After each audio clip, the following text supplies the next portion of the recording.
En la W, el reporte coronel. El reporte coronel. Bueno, caliente el reporte hoy. Daniel, ¿qué tenemos?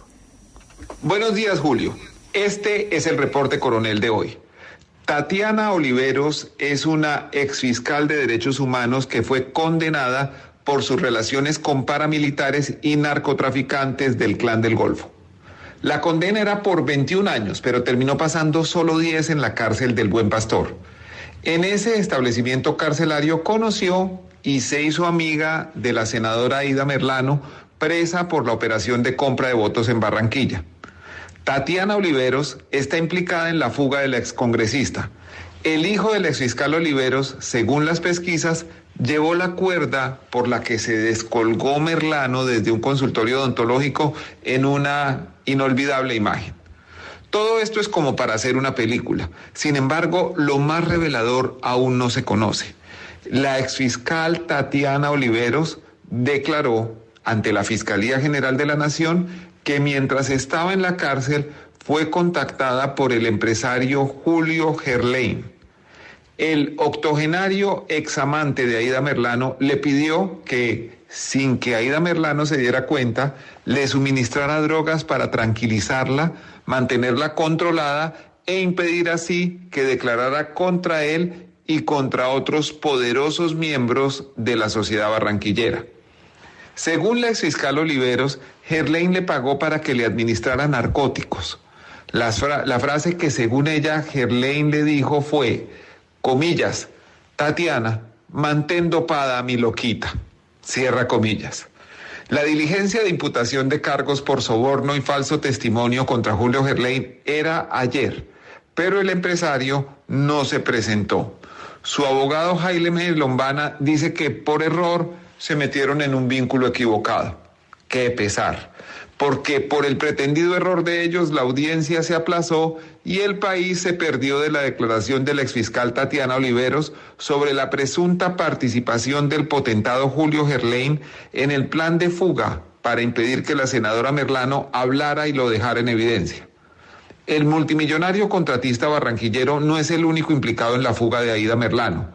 También lo está su abogado, quiero decir, el abogado de Gerlain, Antonio de Jong, a quien ustedes pueden ver en la página de la W fotografiado al lado de Julio Gerlain. El abogado de Jong estuvo en la cárcel del Buen Pastor visitando a Aida Merlano justo el día antes de la fuga. Los registros de visita de la cárcel misteriosamente desaparecieron, pero para desgracia de los implicados, había quedado una copia de la inspección disciplinaria del día de la fuga. De Jong, cuyo nombre completo es Teodoro Antonio de Jong Salcedo, se registró como Teodoro y con letra casi ilegible. Omitió además el número de su tarjeta profesional en el libro de entrada que unos días después se evaporó sin explicación. El otro implicado en la fuga de Aida Merlano es el abogado Diego Muñetón, a quien llaman con sorna el Cupido del Buen Pastor. Muñetón llegó hasta la penitenciaría con una conmovedora carta de amor del otro amante de Aida Merlano, el ahora nuevamente aspirante a la alcaldía de Barranquilla, Alex Char. Leyó la misiva con dolorido acento, confesándole a la presa todo el amor de Char y diciéndole que se encargaría de sacarla de ahí. Acto seguido, rompió la carta y por videollamada puso en contacto a la senadora Merlano con varios miembros de la familia Char y con el hijo de Julio Gerlain, quienes le hablaron del plan de fuga. También hay pruebas del ingreso del abogado Diego Muñetón al Buen Pastor en las fechas que señala Aida. La diligencia de ayer fue aplazada porque Julio Gerlain y el abogado Antonio, quiero decir, Teodoro Antonio de Jong Salcedo, no se presentaron, como lo dice el juez en una constancia firmada. Bonus track. La caída del empresario Carlos Matos empezó cuando revelé en una columna que Reinaldo Huertas, el juez que manejaba una parte de su pleito contra Hyundai, había ido a comprar un carro nuevo con plata en efectivo en una tula. Cayó Matos, cayeron los demás funcionarios judiciales sobornados, pero el juez Reinaldo Huertas seguía como Johnny Walker.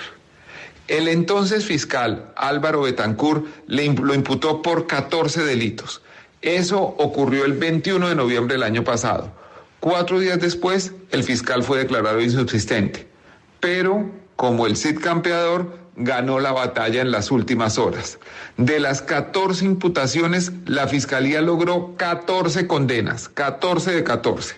El veredicto ejemplarizante contra este juez, a quien Carlos Matos compró, se conocerá el 30 de octubre. Este fue el reporte coronel de hoy. Muchas gracias.